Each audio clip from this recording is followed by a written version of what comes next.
Flavour చూడబోతున్నాం అనమాట మీలో. All the very best for that. And నా ఐ రిక్వెస్ట్ శివాజీ గారిని మాట్లాడాల్సిందిగా కోరుకుంటున్నాం. ప్రొడ్యూసర్గా, యాక్టర్గా మన ముందుకు తీసుకొస్తున్నారు ఈ ఫిలింని.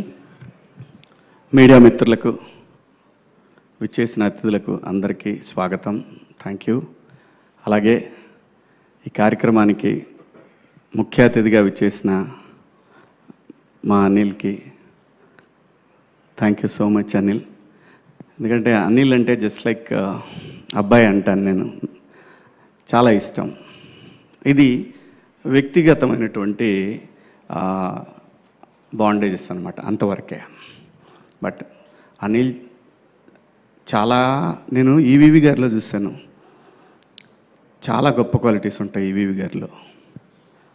అలాగే అనిల్ ఈ కాలంలో ఇంత కూల్గా ఒక సినిమాని కంప్లీట్ చేయటం అంటే అంత ఈజీ కాదు. అనిల్ని అందరూ ప్రేమిస్తారు. చాలా పాజిటివ్ వైబ్ ఉంటుంది తన చుట్టూ.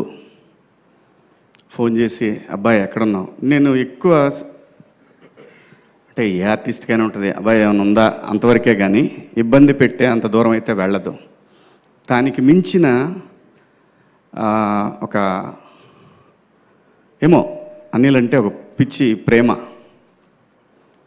అంతేగాని అబ్బాయి ఎట్టి పరిస్థితుల్లో మనం సినిమా, నాతో ఒక సినిమా చేయి, ఇట్లాంటి కన్నా కూడా దాన్ని మించినటువంటి ఏదో ఒక తెలియని ఒక బ్లడ్ రిలేషన్ మాదిరి అనమాట. పైగా తను ఎప్పుడూ ఇబ్బంది పడొద్దు అని ఎక్కువ కోరుకుంటాను. తన సక్సెస్ని డెఫినెట్గా మా అనిల్కి తెలుసు. తన పబ్లిసిటీ అనౌన్స్ చేసిన దగ్గర నుంచి నేను బలంగా కోరుకుంటా, ఎట్టి పరిస్థితులు ఎక్కడా కూడా ఒక నెగిటివ్ థాట్ రాకూడదు ఎవరికి కూడా అనేది.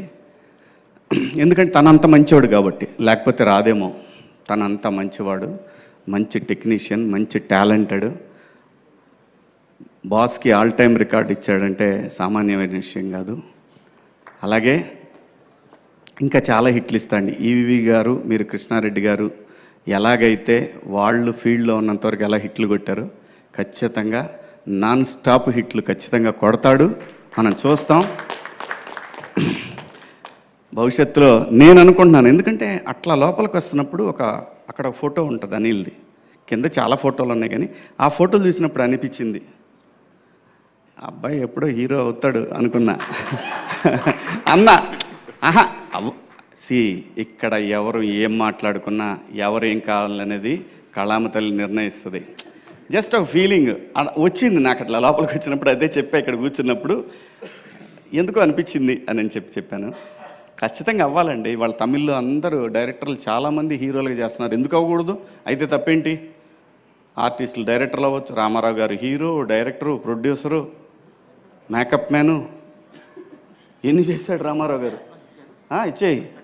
ఇచ్చేయి సినిమా రీమేక్ కూడా చెప్పాను ఇందాకనే. ఇచ్చేసాయి. అలీ గారు ప్రొడ్యూసర్గా. అమ్మ హీరో ఎవరో చెప్పను, ఎందుకంటే మళ్ళీ ఇప్పుడు జిద్ద మొదలు పెడతారు, లేనిపోయింది మనకి వాళ్ళ. సో థ్యాంక్ యూ అండి. నా సినిమా గురించి మాట్లాడేదాన్ని నేనైతే మాత్రం ఒకటి గ్యారంటీ చెప్పగలను. నేను నిర్మాతగా నాకు బాపినీడి గారు ఒక బాధ్యత అప్పచెప్పారు. కథ విని సాయి గారు వాళ్ళ టీం ఒక బాధ్యత అప్పచెప్పారు.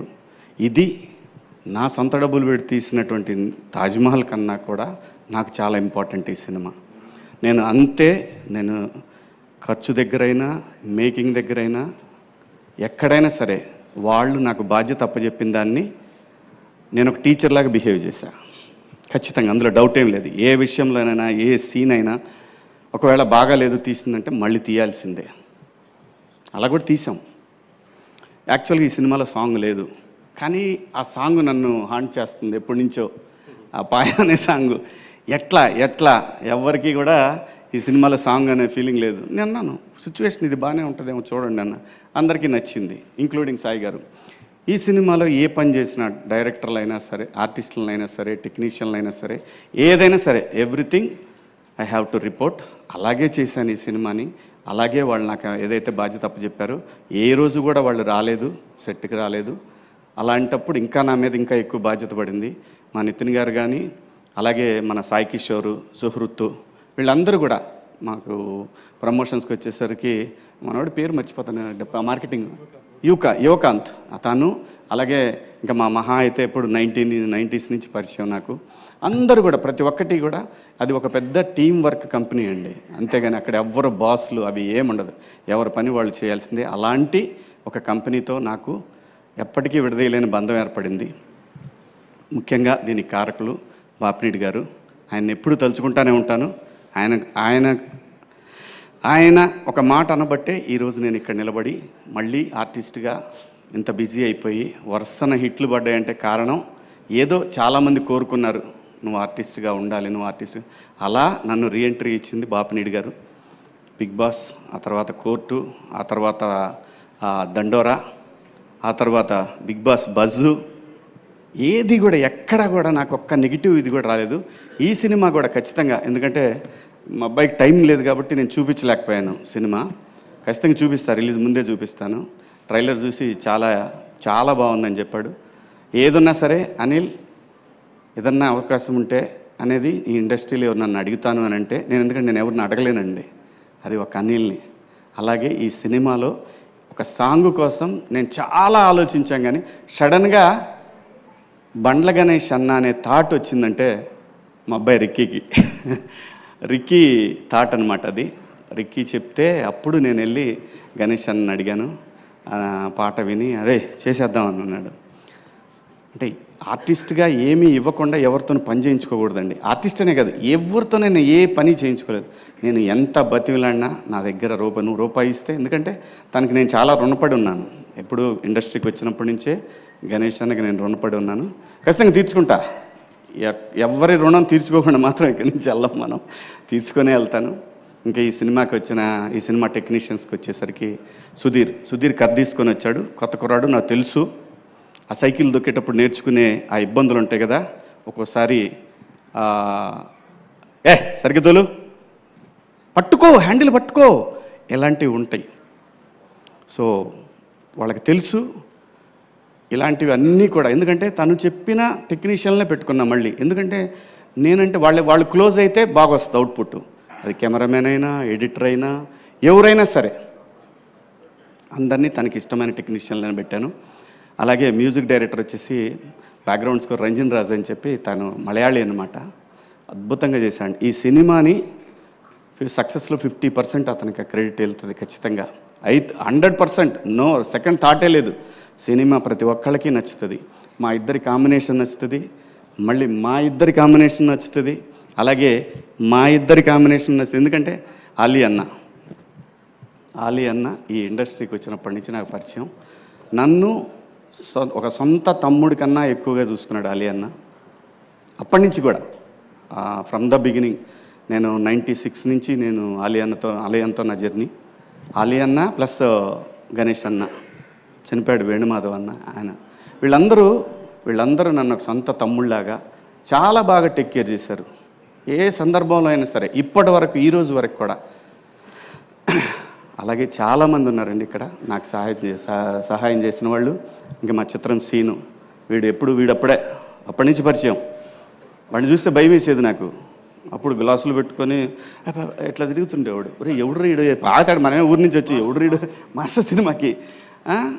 అలాగే బబ్లు, ఇంకా ధనరాజ్ ఆడు, అది తర్వాత లాస్ట్లో చెప్పాలి, పెద్ద ఆయన పేరు ధనరాజ్. ఎప్పుడు అడిగితే అప్పుడండి, తనకి ఇచ్చిన రెమ్యునరేషన్తో పోల్చుకుంటే తను చేసిన డేట్లు చాలా ఎక్కువ. ఏ రోజు కూడా అడగలేదు. ఎప్పుడు ఫోన్ చేస్తే అప్పుడు అన్న 2 రోజుల ముందు చెప్పేవాళ్ళం ధనాయ్, లేదంటే ఒక రోజు అటు ఇటు అయినా సరే చేసేవాడు. ఎందుకంటే కొన్నిసార్లు మాకు సీన్ నచ్చ కూడా మళ్ళీ చేయాల్సి వచ్చింది. లొకేషన్ నచ్చక చేసిన సందర్భాలు కూడా ఉన్నాయి. సో ప్రతి ఒక్క ఆర్టిస్టు, మన రఘుబాబు అన్న, అలాగే పృథ్వీ గారు, అలాగే తన పేరేంటి పమ్మి సాయి, చెమ్మక్ చంద్ర, రాఘవ, బుడ్డ నరేషు, అందరూ ప్రతి ఒక్కళ్ళు కూడా, ఇమ్మాన్యులు, ప్రిన్స్ చాలామంది అండి, 30 మంది ఆర్టిస్టులు ఉంటారు, గట్టిగా ఉంటారు ఆర్టిస్టులు. ఎవ్రీ సీన్లో ఆర్టిస్ట్ వస్తూనే ఉంటాడు, కొత్త ఆర్టిస్ట్ ఎంటర్ అవుతూనే ఉంటాడు. అది అనుకొని చేసింది కాదు, అలా అయింది. సమీరు. సో అందరూ ప్రతి ఒక్కళ్ళు కూడా చాలా బాగా కోఆపరేట్ చేశారు. మరీ ముఖ్యంగా చెప్పాల్సిన విషయం ఏంటంటే లయ ఈ సినిమా తను కూడా ప్రొడ్యూసర్లానే చేసింది. 4 o'clock అంటే ఎర్లీ మార్నింగ్ 4కి వచ్చే 6కి షాట్ ఉందంటే అలా వాడు కూడా రోహన్ అయితే ఎన్నిసార్లు వచ్చాడో వాడు లొకేషన్కి వచ్చి మళ్ళీ చేయకుండా వెళ్ళిపోయినా ఎప్పుడు ఇంతవరకు అందరూ కూడా, ఎందుకంటే నా మీద అభిమానం, at the same time ETV product అందరి మీద ఉన్న అభిమానం, స్క్రిప్ట్ అందరికీ బాగా నచ్చింది, అందరూ బాగా సపోర్ట్ చేశారు. ఇంకా టెక్నీషియన్స్ విషయానికి వస్తే రిత్విక్, మిథిలు, మా ఎడిటర్ గారు మనోజ్ గారు, అందరూ ప్రతి ఒక్కళ్ళు, శివ, విక్రమ్, రామ్, మనోడు సందీప్ ఇది డైరెక్షన్ డిపార్ట్మెంటు, అలాగే ప్రసాద్, ధీరజు, వీళ్ళు ఈపీలు అనమాట ఈ సినిమాకి. ఆ తర్వాత మా అందరినీ నడిపించిన ఒక పెద్ద విగ్రహం ఉంది, అదే మా బాలాజీ సీనన్న. Thank you. నువ్వు లేకపోతే ఈ సినిమా అయ్యేది కాదు.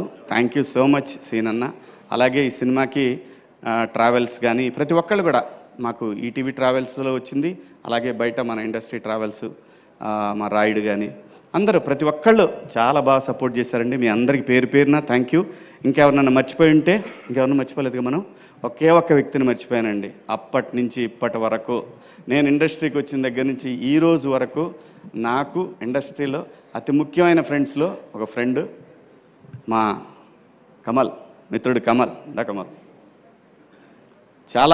చాలా నాకు ఇండస్ట్రీలో ఫస్ట్ ఒక హీరో పరిచయం ఏంటంటే ఇతనే. నాకు సీతారామయ్య గారి మనవరాల్సు అనే సినిమాకి ఇతను హీరో అయితే, మేము సీతారాముల కళ్యాణం చూతమరారండే సినిమాకి మేము ఇద్దరం పరిచయం అనమాట. అప్పటి నుంచి ఈ రోజు వరకు నాతో ప్రతిరోజు ఫోన్ మాట్లాడుకొని ఉండడు. చాలా మంచోడు, మంచి ఆర్టిస్టు. మన దండోరాలో ఇతనికి చాలా మంచి పేరు వచ్చింది, Rangamama. Thank you Kamal, thank you so much. అలాగే అందరండి, కాదంబరి కిరణ్ గారు, ఈ సినిమాకి పనిచేసిన కాదంబరి కిరణ్ గారు, ఇంకా చాలామంది ఆర్టిస్టులు పనిచేశారు. అందరికీ పేరున ధన్యవాదాలు. Thank you so much once again. Thank you Bapineedu garu, thank you Sai garu, thank you Nithin, thank you so much అండి మీ అందరికీ. అబ్బాయ్ thank you, I love you, thank you so much. Thank you Sivaji garu, thank you so much. So విన్లో మరొక thanks అండి, sorry. అయ్యో thank you. And కాదు, తెలుగు చలనచిత్ర సీమలో వరుస విజయాలు అని గూగుల్లో టైప్ చేస్తే ఫస్ట్ వచ్చేది రాజమౌళి గారి పేరు.